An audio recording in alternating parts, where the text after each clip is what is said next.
സ്വന്തമായി തീർന്നു.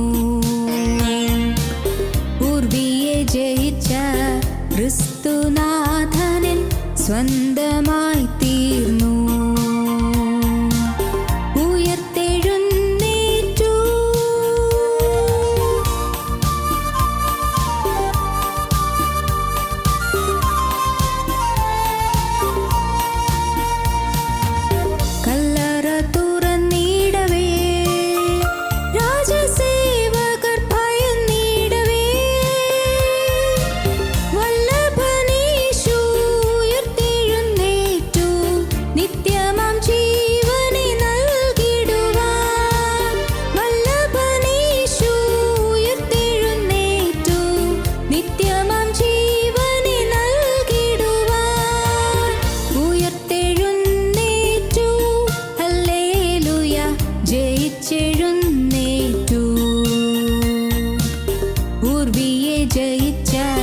ക്രിസ്തുനാഥനിൽ സ്വന്തമായി തീർന്നു. ഉയർത്തെഴുന്നേറ്റു.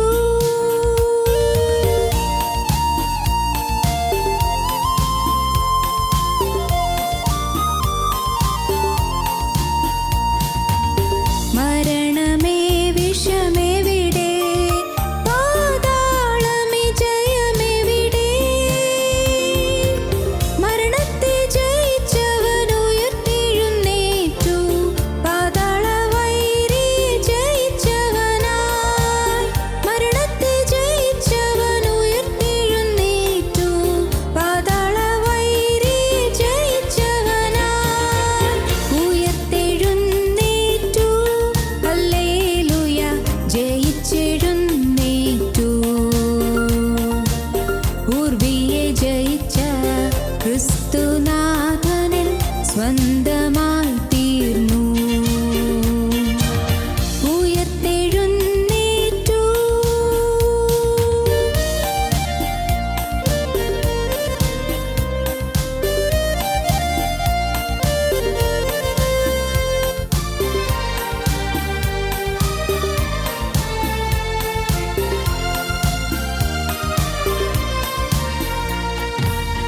മരിച്ചവരുടെ ഇടയിൽ ജീവനാഥനെ തേടുകയോ? നീതിയിൻ അധിപതി ഉയർത്തെഴുന്നേറ്റു. സ്വർഗ്ഗപിതാവിൻ മഹിമയിതേ. നീതിയിൻ അധിപതി ഉയർത്തെഴുന്നേറ്റു. സ്വർഗ്ഗപിതാവിൻ മഹിമയിതേ. ഉയർത്തെഴുന്നേറ്റു. ഹല്ലേലൂയ. ജയിച്ചെഴുന്നേറ്റു. പൂർവിയെ ജയിച്ച ക്രിസ്തുനാഥനിൽ സ്വന്തമായി തീർന്നു. പൂർവിയെ ജയിച്ച ക്രിസ്തുനാഥനിൽ സ്വന്തമായി തീർന്നു. ഉയർത്തെഴുന്നേറ്റു. ഞങ്ങളും ക്രൂശിക്കപ്പെട്ട ക്രിസ്തുവിനെ പ്രസംഗിക്കുന്നു. തിരുനാമത്തിന് മഹത്വം ഉണ്ടാകട്ടെ. ശമൂവേൽ പ്രവാചകന്റെ 2-ാമത്തെ പുസ്തകം 15-ാം അധ്യായം 30-ാം വാക്യം. ദാവീദ് തലമൂടിയും ചെരിപ്പിടാതെയും നടന്ന് കരഞ്ഞും കൊണ്ട് ഒലിവുമലയുടെ കയറ്റം കയറി. കൂടെയുള്ള ജനമൊക്കെയും തലമൂടി കരഞ്ഞും കൊണ്ട് കയറിച്ചെന്നു. 2 പർവ്വതങ്ങളെക്കുറിച്ച് നാം ചിന്തിച്ചു. ഒന്ന് മോറിയ പർവ്വതം, 2 ഹോറേബ് പർവ്വതം. ഈ 2 പർവ്വതങ്ങളും നൽകുന്ന സാക്ഷ്യവും നൽകുന്നതായ മൂകമായ സന്ദേശവും എന്ത് എന്ന് കഴിഞ്ഞ ചില അവസരങ്ങളിലായി നാം ധ്യാനിക്കുകയുണ്ടായി. ഇന്ന് തിരുവചനത്തിലെ 3-ാമത്തെ പർവ്വതത്തെക്കുറിച്ച് നാം ചിന്തിക്കുകയാണ്. ഒലിവ് പർവ്വതം അല്ലെങ്കിൽ ഒലിവുമല. ആണ്ടിൻ്റെ ആരംഭം മുതൽ അവസാനം വരെയും താഴ്വരകൾ കടക്കേണ്ടി വരും, മലകൾ കയറേണ്ടി വരും. ഒലിവുമലയുടെ അനുഭവം എന്ത് എന്ന് നാം ധ്യാനിക്കാൻ തുടങ്ങുകയാണ്. ദാവീദ് തലമൂടിയും ചെരിപ്പിടാതെയും നടന്ന് കരഞ്ഞും കൊണ്ട് ഒലിവുമലയുടെ കയറ്റം കയറി. കൂടെയുള്ള ജനമൊക്കെയും തലമൂടി കരഞ്ഞും കൊണ്ട് കയറി ചെന്നു. ഒലിവുമല നമുക്ക് തരുന്ന സന്ദേശം ഈ ലോക ജീവിതത്തിൽ പോരാട്ടമുണ്ട് എന്നുള്ളതാണ്. ഈ ലോക ജീവിതത്തിൽ കണ്ണീരുണ്ട് എന്നുള്ളതാണ്. ഈ ലോക ജീവിതത്തിൽ യാതനകളും ദുരിതങ്ങളുമുണ്ട് എന്നതാണ്. ഈ ലോക ജീവിതത്തിൽ എതിർപ്പുകളും ശത്രുത്വങ്ങളും പോരാട്ടങ്ങളും വലിയ കൈപ്പേറിയ അനുഭവങ്ങളും നാം നേരിടേണ്ടി വരും എന്നതാണ് ഒലിവുമല നമുക്ക് തരുന്ന മൂകമായ സന്ദേശം. ശമൂവേൽ പ്രവാചകൻ്റെ 2-ാമത്തെ പുസ്തകത്തിൽ ദാവീദ് രാജാവ് കരഞ്ഞുകൊണ്ട് ഒലിവുമല കയറിയ ചരിത്രമാണ് നാം ഈ ഭാഗത്ത് വായിച്ചത്. ദാവീദ് കരഞ്ഞും കൊണ്ട് ഒലിവുമല കയറുകയാണ്. ദാവീദ് അവിടെ സിംഹാസനസ്ഥനായി വാഴുകയായിരുന്നു. ദാവീദ് രാജകൊട്ടാരത്തിലായിരുന്നു. ദാവീദ് പരാക്രമശാലിയായി വാഴുന്ന കാലമായിരുന്നു. ദാവീദിൻ്റെ ജീവിതത്തിൽ ശാന്തവും സൗഖ്യവുമായ കാലങ്ങൾ ദാവീദ് കൊട്ടാര കെട്ടുകളിൽ കഴിയുന്ന കാലമായിരുന്നു. ദാവീദിന് ധാരാളം സേവകരുണ്ട്, ദാസീദാസന്മാരുണ്ട്, അരമനകളും അന്തഃപുരങ്ങളുമുണ്ട്.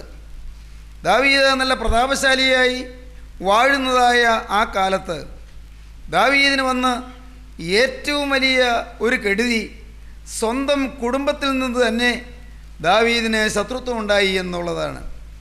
ദാവീദിൻ്റെ മകനായ അബ്ശാലോം കുമാരൻ അപ്പനെതിരായി ഗൂഢാലോചന ചെയ്തു. അപ്പനെതിരായി അവൻ ആളുകളെ സംഘടിപ്പിച്ചു. സ്വന്തം പിതാവായ ദാവീദിനെതിരെ അബ്ശാലോം യുദ്ധത്തിന് വട്ടം കൂട്ടി. ഒരിക്കലും സംഭവിക്കാൻ പാടില്ലാത്തതും ഒരിക്കലും സംഭവിക്കുമെന്ന് പ്രതീക്ഷിക്കാത്തതുമായ വലിയ ഒരു ദുര്യോഗമാണ് ദാവീദിൻ്റെ ജീവിതത്തിൽ സംഭവിച്ചത്. വളരെ പൊടുന്നനവെയാണ് ദാവീദ് വാർത്ത കേട്ടത്.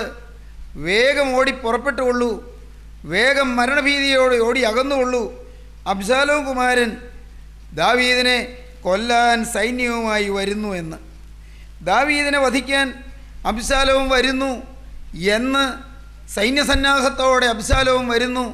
സ്വന്തം മകൻ അപ്പനെ കൊല്ലാനും അപ്പൻ്റെ രാജകീയ സിംഹാസനം കരസ്ഥമാക്കുവാനും അപ്പൻ്റെ രാജകീയ കിരീടം ചൂടുവാനും രാജകീയ ചെങ്കോൽ പിടിക്കുവാനും അധികാരം കൈയാളുവാനും മകൻ വരുന്നു എന്ന വാർത്ത ദാവീദ് ഉൾക്കിടിലത്തോടെ കേട്ടു.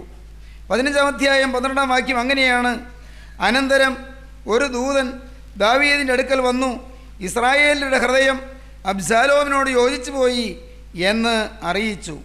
അപ്പോൾ ദാവീദ് യെരൂശലേമിൽ തന്നോടുകൂടെയുള്ള സകല ഭൃത്യന്മാരോടും, നാം എഴുന്നേറ്റ് ഓടിപ്പോക, അല്ലെങ്കിൽ നമ്മിൽ ആരും അബ്ശാലോമിൻ്റെ കയ്യിൽ നിന്ന് തെറ്റിപ്പോകയില്ല. അവൻ പെട്ടെന്ന് വന്ന് നമ്മെ പിടിച്ച് നമുക്ക് അനർത്ഥം വരുത്തുകയും പട്ടണത്തെ വാളിൻ്റെ വായ്ത്തലയാൽ നശിപ്പിക്കുകയും ചെയ്യാതിരിക്കേണ്ടതിന് ക്ഷണത്തിൽ പുറപ്പെടുവീൻ എന്ന് പറഞ്ഞു. ദാവീദിന് മനസ്സിലായി കാര്യങ്ങൾ വളരെ ഗൗരവതരമായി നീങ്ങിയിരിക്കുന്നുവെന്ന്. ഓടി രക്ഷപ്പെടുകയേ മാർഗമുള്ളൂ എന്ന് രാജാവിന് മനസ്സിലായി. അല്ലെങ്കിൽ മകൻ്റെ സൈന്യവും മകനും വന്ന് വാളിന് ഊണാക്കും എന്ന് ദാവീദിന് മനസ്സിലായി. ദാവീദ് തിടുക്കത്തിൽ പുറപ്പെടുകയാണ്. നാം വായിക്കുന്നു 15-ാം അധ്യായം 2 ശമൂവേൽ 15-ാം അധ്യായം 30-ാം വാക്യം: ദാവീദ് തലമൂടിയും ചെരിപ്പിടാതെയും നടന്ന് കരഞ്ഞും കൊണ്ട് ഒലിവുമലയുടെ കയറ്റം കയറി കൂടെയുള്ള ജനമൊക്കെയും തലമൂടി കരഞ്ഞും കൊണ്ട് കയറി ചെന്നു. ഏതാനും പേര് കൂടെ പോരാനുണ്ട്. ഏതാനും പേര് പാവപ്പെട്ട കുറേ സേവകർ, അവർ ദാവീദിനെ സഹായിക്കാൻ, ദാവീദിനെ ശുശ്രൂഷിക്കാൻ കൂടെയുണ്ട്. വലിയൊരു സൈന്യം അബ്ശാലോമിൻ്റെ കൂടെ ആയിപ്പോയി. ദാവീദിൻ്റെ കൂടെ ഉണ്ടായിരുന്ന സൈന്യമാണ്, അവർ അബ്ശാലോം കുമാരൻ്റെ കൂടെ ആയിപ്പോയി. അവർ ഇതാ ദാവീദിനെ വകവരുത്തേണ്ടതിൻ്റെ പിന്നാലെ ഓടി വരികയാണ്. ദാവീദ് ഒലിവുമലയുടെ കയറ്റം കയറി. സഹോദരങ്ങളെ, വേദപുസ്തക ചരിത്രത്തിലെ ഒരു വലിയ ട്രാജഡിയാണ് ഈ സംഭവം. വലിയൊരു ദുരന്തമാണ്, ട്രാജഡിയാണ്. എന്താണ് ട്രാജഡി? ദാവീദിൻ്റെ മകൻ ദാവീദിനെതിരായി തിരിഞ്ഞു. വേദപുസ്തകത്തിൽ ദൈവത്തിൻ്റെ അഭിഷിക്തൻ്റെ മകൻ, ദൈവത്തിൻ്റെ വിലയേറിയ അഭിഷിക്തൻ്റെ മകൻ, ദൈവത്തിൻ്റെ വ്രതസ്ഥൻ്റെ മകൻ, ദൈവത്തിൻ്റെ ദീർഘദർശിയായ ദാവീദിൻ്റെ മകൻ ഇസ്രായേലിൻ്റെ മധുര ഗായകനായ ദാവീദിൻ്റെ മകൻ, രാജാക്കന്മാരിൽ ശ്രേഷ്ഠനായി ദൈവം അഭിഷേകം ചെയ്ത് ഉന്നത തലത്തിൽ എത്തിച്ച ദാവീദ് രാജാവിൻ്റെ മകൻ രാജാവിനും പോരാ ദൈവത്തിനും എതിരായി തിരിഞ്ഞു. സ്വന്തം ഭവനത്തിൽ തന്നെ ദാവീദിന് അനർത്ഥം വരികയാണ്. വേദപുസ്തകത്തിൽ പുതിയ നിയമത്തിൽ നാം ലൂക്കോസിൻ്റെ സുവിശേഷം 15-ാം അധ്യായം വായിക്കുമ്പോൾ അവിടെ ധൂർത്തപുത്രൻ്റെ ഉപമ നാം കാണുന്നുണ്ട്, മുടിയംപുത്രൻ്റെ ഉപമ. എന്നാൽ പഴയ നിയമത്തിലെ മുടിയംപുത്രനാണ് അബ്ശാലോം കുമാരൻ. പുതിയ നിയമത്തിലൊരു മുടിയംപുത്രനുണ്ട്. പുതിയ നിയമത്തിൽ പോരാ 2 മുടിയംപുത്രന്മാരുണ്ട്. ഒന്ന് വീട്ടിൽ പാർക്കുന്ന മുടിയംപുത്രൻ, 2 വീട്ടിൽ നിന്ന് അപ്പനെ വിട്ട് പുറപ്പെട്ടു പോയ മുടിയംപുത്രൻ. അപ്പനെ വിട്ട് പുറപ്പെട്ടു പോയ ധൂർത്തപുത്രൻ അല്ലെങ്കിൽ മുടിയംപുത്രൻ അവൻ അപ്പൻ്റെ അടുക്കലേക്ക് വന്നു. പക്ഷേ വീട്ടിൽ പാർക്കുന്ന മുടിയംപുത്രൻ, ചേട്ടൻ, ആ അപ്പൻ്റെ മക്കളിൽ മൂത്ത മുടിയംപുത്രൻ, അവൻ ഗേറ്റിന് പുറത്ത് നിൽക്കുന്നതായി പറഞ്ഞാണ് ആ ഉപമ കർത്താവ് അവസാനിപ്പിക്കുന്നത്. പുതിയ നിയമത്തിലെ ആ 2 മുടിയംപുത്രന്മാർ അവർ നമുക്ക് നല്ല ചില സന്ദേശങ്ങൾ മൂകമായി നൽകുന്നുണ്ട്. ഇവിടെ ഇതാ പഴയ നിയമത്തിലെ മുടിയംപുത്രനായി നാം അബ്ശാലോമിനെ കാണുകയാണ്. അബ്ശാലോം ദാവീദിനെതിരായി തിരിഞ്ഞു. ഒന്നും യാദൃച്ഛികമല്ല, ഒന്നും അവിചാരിതമല്ല, ഒന്നും പെട്ടെന്ന് പൊടുന്നതിനെ സംഭവിക്കുന്നതല്ല. എന്താണത്? ദൈവം ദാവീദിനോട് മുമ്പൊരിക്കൽ പറഞ്ഞിരുന്നു. എന്താണ് പറഞ്ഞത്? സ്വർഗത്തിലെ ദൈവം എല്ലാം മുൻകൂട്ടി കണ്ട് മുന്നറിയിച്ചിരുന്നു. ശമൂവേൽ പ്രവാചകൻ്റെ പുസ്തകം 2-ാമത്തെ പുസ്തകം 12-ാം അധ്യായം 12-ാം അധ്യായത്തിൻ്റെ 10-ാം വാക്യം മുതൽ വായിക്കുമ്പോൾ കാണാം, നീ എന്നെ നിരസിച്ച് ഹിത്യനായ ഊരിയാവിൻ്റെ ഭാര്യയെ നിനക്ക് ഭാര്യയായിട്ട് എടുത്തതുകൊണ്ട് വാൾ നിൻ്റെ ഗ്രഹത്തെ ഒരിക്കലും വിട്ട് മാറുകയില്ല. യഹോവ ഇപ്രകാരം അരുളി ചെയ്യുന്നു, നിൻ്റെ സ്വന്തം ഗ്രഹത്തിൽ നിന്ന് ഞാൻ നിനക്ക് അനർത്ഥം വരുത്തും. നിൻ്റെ സ്വന്തം ഗ്രഹത്തിൽ നിന്ന് ഞാൻ നിനക്ക് അനർത്ഥം വരുത്തുമെന്ന് 12-ാം അധ്യായത്തിൽ സ്വർഗത്തിലെ ദൈവം ദാവീദിനോട് കർശനമായി കൽപ്പിച്ചു. കാരണം ദാവീദിൻ്റെ പാപം ഗുരുതരമായിരുന്നു. ദാവീദിൻ്റെ പാപം അത്യന്തം ഭയാനകമായിരുന്നു. പാപം വന്നു എന്നുള്ളതല്ല, അതിനേക്കാൾ ഭയാനകമായത് ദാവീദിന് കുറ്റബോധം കിട്ടിയില്ല എന്നുള്ളതാണ്. പാപം ചെയ്തു എന്നുള്ള അതിൻ്റെ ഗൗരവം അറിയാതെ പോയി എന്നുള്ളതാണ്. ദാവീദ് പാപം ചെയ്തു, പക്ഷേ ദാവീദിൻ്റെ പാപത്തിന് ദാവീദ് ചില ന്യായീകരണങ്ങൾ കണ്ടെത്തിക്കൊണ്ടിരിക്കുകയായിരുന്നു. എൻ്റെ കൈകൊണ്ട് ഞാൻ ആരെയും കൊന്നില്ലല്ലോ, ഭർത്താവ് മരിച്ചൊരു സ്ത്രീയെ ഭാര്യയായിട്ട് എടുത്തു എന്നല്ലേ ഉള്ളൂ. ദാവീദിന് വേണമെങ്കിൽ മനുഷ്യൻ്റെ കണ്ണിൽ പൊടിയിടാനുള്ള ന്യായീകരണങ്ങളൊക്കെ കൈവശമുണ്ട്. പ്രിയപ്പെട്ടവരെ, അല്ലേ അങ്ങനെയല്ലേ മനുഷ്യനിന്ന് ചിന്തിക്കുന്നത്? മനുഷ്യരെ ബോധിപ്പിക്കാം, മനുഷ്യരെ ഒന്ന് തൃപ്തിപ്പെടുത്താം, പ്രിയപ്പെട്ട ഭാര്യയെ തൃപ്തിപ്പെടുത്താം, പക്ഷേ ഭർത്താവിനെ ഒന്ന് ബോധിപ്പിക്കാം, മക്കളെ ബോധ്യപ്പെടുത്താം, മാതാപിതാക്കളെ ബോധ്യപ്പെടുത്താം. പക്ഷേ സ്വർഗത്തിലെ ദൈവത്തെ അത് ആ രീതിയിൽ കബളിപ്പിക്കാൻ സാധിക്കുമോ? ദൈവത്തെ ആ രീതിയിൽ ന്യായീകരണം പറഞ്ഞ് കബളിപ്പിക്കാൻ നോക്കിയാൽ നടക്കുമോ? ദാവീദ് ഊരിയാവിനെ കൊന്നു. ഊരിയാവിൻ്റെ ഭാര്യയായ ബത്ശേബയെ ദാവീദ് വഷളാക്കി. അതെല്ലാം ഒരു പാപമായിട്ട് പോലും കാണാത്ത വിധത്തിൽ ഹൃദയം തഴമ്പിച്ചു പോയി എന്നുള്ളതാണ് ദാവീദിൻ്റെ ജീവിതത്തിലെ ഏറ്റവും വലിയ അപകടം. ദാവീദിനെ പറ്റിയ അപകടം അതായിപ്പോയി. പാപം വന്നു, വരരുതായിരുന്നു. പാപം വന്നു, അത് ഭയാനകമായിപ്പോയി. പക്ഷേ അതിനേക്കാൾ ഭയാനകമായ കാര്യം വന്ന പാപത്തെ ഓർത്തുള്ള ഒരു ബോധമില്ലാതെ പോയി എന്നുള്ളതാണ്. മനം തഴമ്പിച്ചു പോയി, ഹൃദയം മരവിച്ചു പോയി. പാപം, അതിഭയാനകമായ പാപം വന്നിട്ടും പാപം വന്നു എന്നുള്ള ബോധം പോലുമില്ലാതെ 11 മാസത്തിലേറെ ദാവീദ് ജീവിച്ചു പോയി. സഹോദരങ്ങളെ, ഞാൻ പറയട്ടെ, ദാവീദിൻ്റെ ജീവിതത്തിൽ വന്ന ആ കൊടിയ ഭയാനകമായ കാര്യം ദാവീദിനെ വേട്ടയാടി, ദാവീദിനെ പിന്തുടർന്നു. ദൈവം ദാവീദിനോട് കൽപ്പിച്ചു, നിന്റെ സ്വന്തം ഗ്രഹത്തിൽ നിന്ന് തന്നെ ഞാൻ നിനക്ക് അനർത്ഥം വരുത്തും. ദാവീദിൻ്റെ പാപം ദൈവം ക്ഷമിച്ചു കൊടുത്തു. പക്ഷേ പാപത്തിൻ്റെ ദൂഷിത ഫലങ്ങൾ ദാവീദിനെ പിന്തുടരുകയാണ്. അതൊരു ആത്മീയ ജീവിതത്തിലെ മർമ്മമാണ്. പാപം ദൈവം ക്ഷമിച്ചു കൊടുത്തു, അനുതപിച്ചപ്പോൾ പാപം ക്ഷമിച്ചു കൊടുത്തു, കണ്ണീരോടെ അനുതാപത്തോടെ കരഞ്ഞപ്പോൾ ദൈവം പാപം ക്ഷമിച്ചു കൊടുത്തു. ആ പാപത്തിൻ്റെ മാരകമായ കറകൾ ജീവിതത്തിൽ നിന്ന് മായ്ച്ചു കളഞ്ഞു. പക്ഷേ പാപത്തിൻ്റെ ദുഷ്ഫലങ്ങൾ ദാവീദിനെ പിന്തുടരുന്നുണ്ട്. നിത്യതയിലേക്കുള്ള പാപത്തിൻ്റെ ഭയാനകമായ ശിക്ഷ ദൈവം ഒഴിവാക്കി. പക്ഷേ ഈ ഭൂമിയിൽ ചിലതെല്ലാം അനുഭവിച്ചേ പറ്റൂ. ഈ ഭൂമിയിൽ ദാവീദ് ചില അനർത്ഥങ്ങളെ നേരിട്ടേ പറ്റൂ. സഹോദരങ്ങളെ, സ്വന്തം മകനെതിരായി തീർന്നു. ദാവീദ് കരഞ്ഞുകൊണ്ട് ഒലിവുമല കയറുകയാണ്. ഒലിവുമലയുടെ ആ പ്രാന്തപ്രദേശങ്ങൾ ഇന്നും ഒരു സന്ദേശം നമുക്ക് തന്നുകൊണ്ടിരിക്കുന്നു. പാപത്തിന് ശിക്ഷയുണ്ട്. ദൈവത്തെ മറയ്ക്കാൻ സാധ്യമല്ല, ദൈവത്തെ ഒളിക്കാൻ സാധ്യമല്ല, ന്യായീകരണം പറഞ്ഞിട്ട് ചെല്ലാൻ സാധ്യമല്ല, ന്യായം പറഞ്ഞുകൊണ്ട് ചെല്ലാൻ സാധ്യമല്ല. ഒരു ന്യായവും അവിടെ ചിലവാകുകയില്ല. നിത്യനായ ദൈവത്തിൻ്റെ മുമ്പിൽ ഒരു ന്യായവും എടുക്കുകയില്ല. ഒരു ജസ്റ്റിഫിക്കേഷനും ഇല്ല. ഒരു കാര്യത്തിലും ജസ്റ്റിഫൈ ചെയ്യാനില്ല. ഒരു കാര്യത്തിലും നീതീകരണം പറയാനില്ല. ഒരു കാര്യത്തിലും ന്യായം പറയാനില്ല. തെറ്റുപറ്റി എന്ന് പറഞ്ഞുകൊണ്ട് ചെല്ലാനേ വകയുള്ളൂ. പ്രിയപ്പെട്ടവരെ, മാത്രമല്ല പാപത്തിൻ്റെ കഠോര ശിക്ഷകൾ മനുഷ്യനെ പിന്തുടരുന്നു. അവനതിൽ നിന്ന് ഒഴിവാകാൻ സാധിക്കുന്നില്ല. പ്രിയപ്പെട്ടവരെ, ഇന്ന് എൻ്റെ സഹോദരങ്ങളെ, നിങ്ങൾ ഈ വാക്കുകളെ കേൾക്കുമ്പോൾ നിങ്ങളുടെ ഹൃദയം നിങ്ങൾ ക്രിസ്തുവിൻ്റെ കുരിശിൻ ചുവട്ടിലേക്കൊന്ന് ഉയർത്തുമോ? കർത്താവിൻ്റെ കരുണയ്ക്കായി നിങ്ങളൊന്ന് കരയുമോ? കർത്താവേ, എൻ്റെ ജീവിതത്തിൽ അരുതാത്തത് പലതും സംഭവിച്ചു.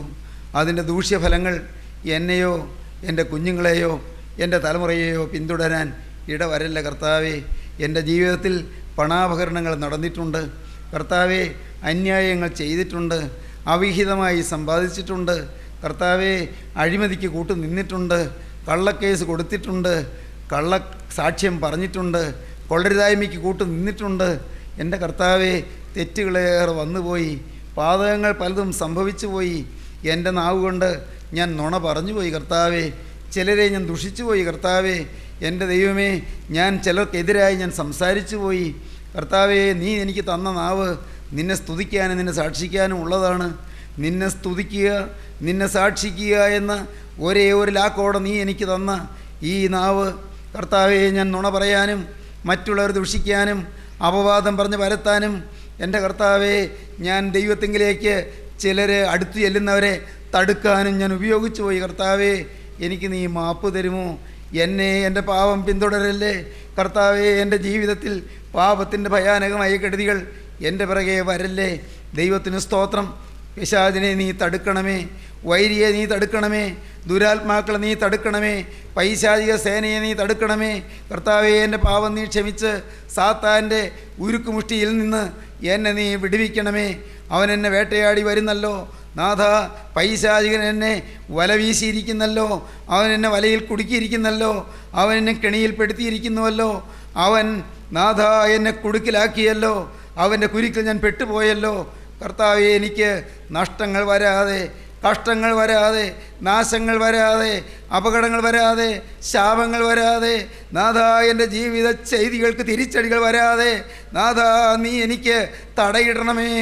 നിൻ്റെ തിരുരക്തം എനിക്ക് മറയായിരിക്കണമേ കർത്താവേ.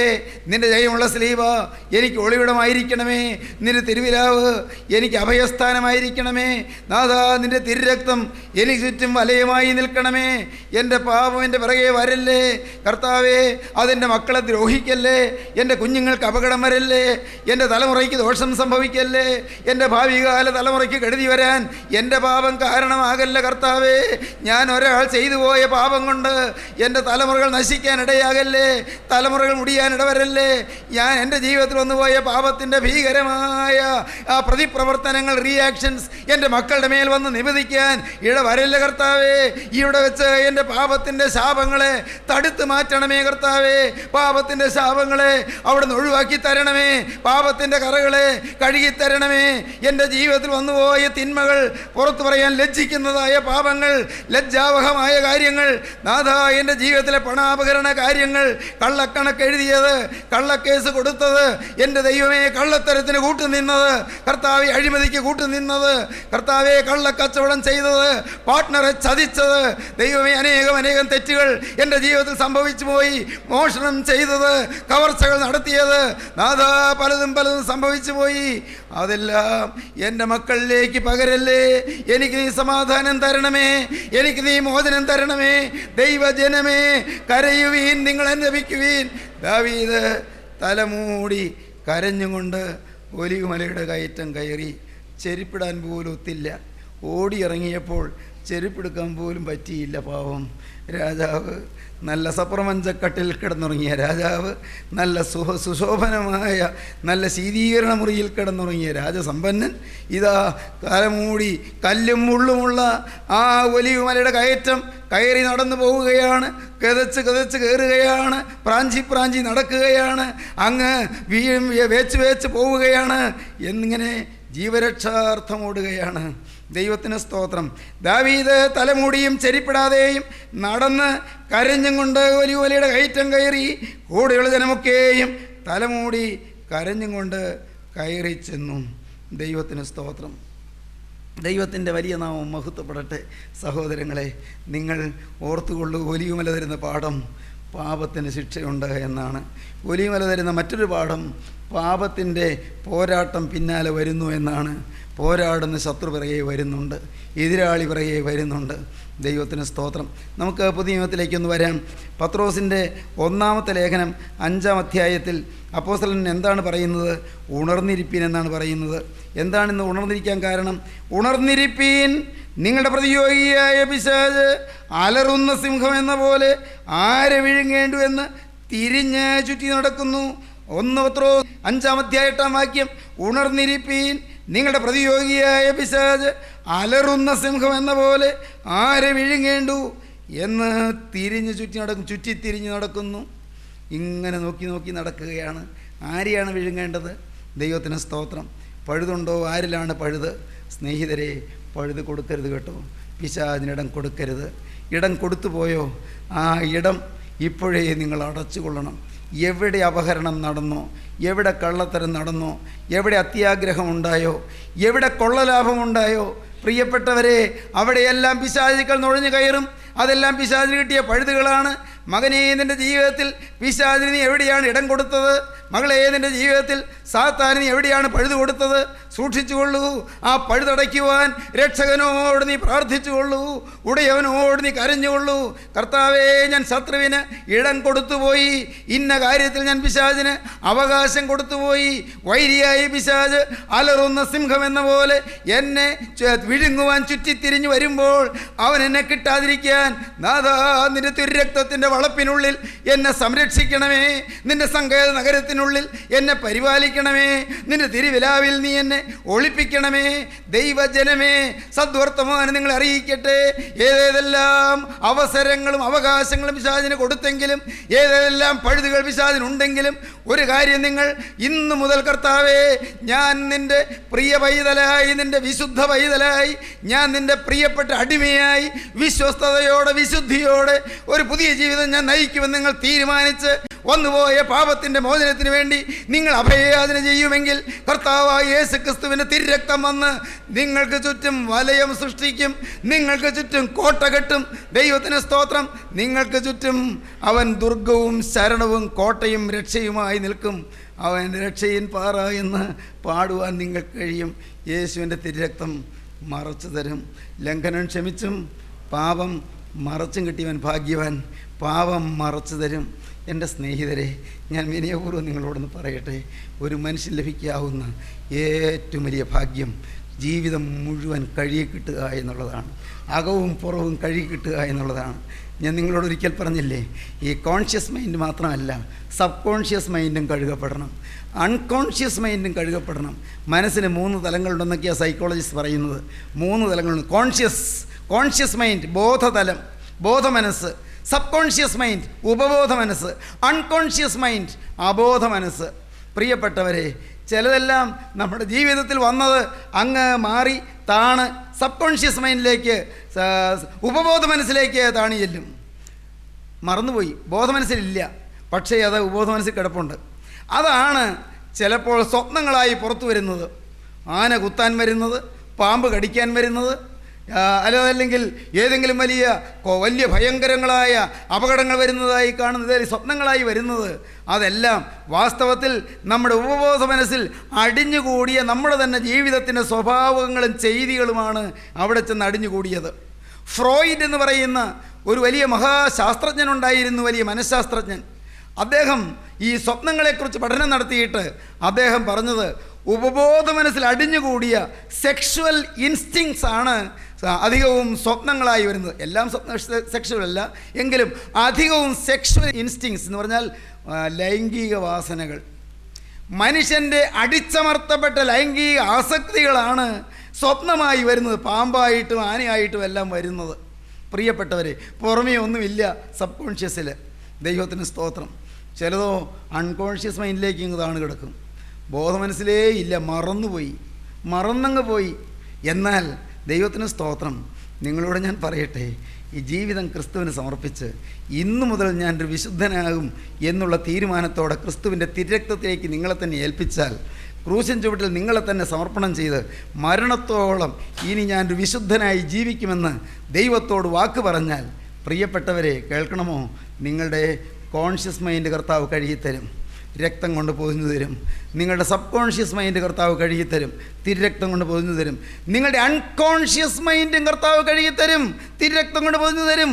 അപ്പോഴാണ് ദൈവത്തിന് സ്തോത്രം ഒരു ദുസ്വപ്നവും അലട്ടാതെ വരുന്നത്. ഒരു ദുസ്വപ്നവും വരുന്നില്ല, ഒരു പേടിയുമില്ല. ഉറങ്ങാൻ കിടന്നാൽ ഒരു പേടിയുമില്ല, ഉറങ്ങാൻ പേടിയില്ല, സ്വപ്നം കാണുമോ എന്ന് പേടിയില്ല. എന്താണ്? ഹൃദയം ശുദ്ധമായി. അവിടെ പിന്നെ കാണുന്നത് സ്വർഗരാജ്യം, ദൈവത്തിൻ്റെ മക്കൾ, വിശുദ്ധന്മാർ, ദൈവത്തിൻ്റെ മാലാഖമാർ, യേശുവിൻ്റെ രണ്ടാമത്തെ വരവ്, മധ്യാകാശത്തിൽ എഴുന്നള്ളി വരുന്ന യേശു, ഇതൊക്കെയാണ് പിന്നെ സ്വപ്നമായി വരുന്നത്. ദൈവത്തിൻ്റെ വലിയ നാമം മഹത്വപ്പെടട്ടെ. സ്നേഹിതരെ, ഞാൻ നിങ്ങളോട് വളരെ വിനയപൂർവ്വം അറിയിക്കട്ടെ, നിങ്ങൾക്കൊരു പൂർണ്ണമായ കഴുകൽ കിട്ടട്ടെ. ദാവീദ് ചെരിപ്പിടാതെ തലമൂടിക്കൊണ്ട് ഒലിവമലയുടെ കയറ്റം കയറി, കണ്ണീരോടെ കരഞ്ഞും കൊണ്ട് കയറി. എന്നാൽ പ്രിയപ്പെട്ടവരെ, ജീവനുള്ള ദൈവം ദാവീദിൻ്റെ കണ്ണീര് മാനിച്ചു, ദാവീദിൻ്റെ വേദന കണ്ടു, ദാവീദിൻ്റെ അനുതാപം കണ്ടു, ദാവീദിന്റെ പശ്ചാത്താപം കണ്ടു. അനുദപിച്ച പാപിയെ സ്നേഹത്തോടെ സ്വീകരിക്കുന്ന നിത്യനായ ദൈവം ദാവീദിനെ സ്വീകരിച്ചു. ദാവീദിന്റെ കെടുതികളെ മാറ്റി, ദാവീദിന്റെ മേലുള്ള ആക്രമണങ്ങളെ മാറ്റി, ദാവീദിന്റെ രാജ്യം യഥാസ്ഥാനത്താക്കി കൊടുത്തു. ദാവീദിന് രാജകൊട്ടാരത്തിലേക്ക് രാജാവായി മടങ്ങി വരാൻ ദൈവം കൃപ കൊടുത്തു. എതിരാളികളെ ഛിന്ന ഭിന്നമാക്കി, എതിർ സൈന്യത്തെ തകർത്ത് എല്ലാവരെയും അമ്പരപ്പിച്ചു. ദാവീദ് ജയക്കൊടി പാറിച്ചു. ഇന്ന് ഈ വചനം കേൾക്കുന്ന നിങ്ങൾ ജയശാലികളായി തീരട്ടെ. ശത്രുവിൻ്റെ മുന്നിൽ പതറാതെ നിൽക്കാനുള്ള കൃപ തരട്ടെ. നിങ്ങൾ തിരുരക്തത്തിൽ ആശ്രയിപ്പീൻ. നമുക്ക് പ്രാർത്ഥിക്കാം. സ്നേഹവാനായ ദൈവമേ, കരുണയുള്ള കർത്താവേ, ഈ സമയത്തിനായി ഞങ്ങൾ സ്തുതിക്കുന്നു. ശത്രുവിൻ്റെ പേടിപ്പെടുത്തുന്ന ആക്രമണങ്ങളുടെ മുന്നിൽ പതറി ഉലഞ്ഞതായി ഞങ്ങളുടെ ജീവിതത്തിൽ ഭയമില്ലാതെ കർത്താവേ നിന്നെ സ്നേഹത്തോടെ സാക്ഷിച്ചും കൊണ്ട്, ധൈര്യത്തോടെ നിന്നെ സ്തുതിച്ചുകൊണ്ട് മുന്നോട്ട് പ്രാഗൽഭ്യത്തോടെ പോകാൻ ഞങ്ങൾക്ക് ഭാഗ്യം തരണമേ. ഈ വചനം കേട്ട് എല്ലാവരെയും അനുഗ്രഹിക്കണമേ, സത്യസാക്ഷികളാക്കി തീർക്കണമേ. പാപത്തിന്റെ ഭയാനകമായ കൊടും ചെയ്തികളിൽ നിന്ന് മോചിപ്പിക്കുകയും തിരുരക്തം പാപങ്ങളെ മറയ്ക്കുകയും പാപങ്ങളെ കഴുകുകയും ചെയ്ത് ജീവിതം സംശുദ്ധമാക്കണമേ. പുതുജീവിതത്തിന്റെ അടിത്തറവാകാൻ ഇന്ന് ഈ വചന കേൾവി മുഖാന്തരമാക്കി തീർക്കണമേ. എല്ലാവരെയും അനുഗ്രഹിക്കണമേ. യേശുക്രിസ്തുവിന്റെ പരിശുദ്ധമായ നാമത്തിൽ താഴ്മയോടെ യാചിക്കുന്ന പിതാവേ.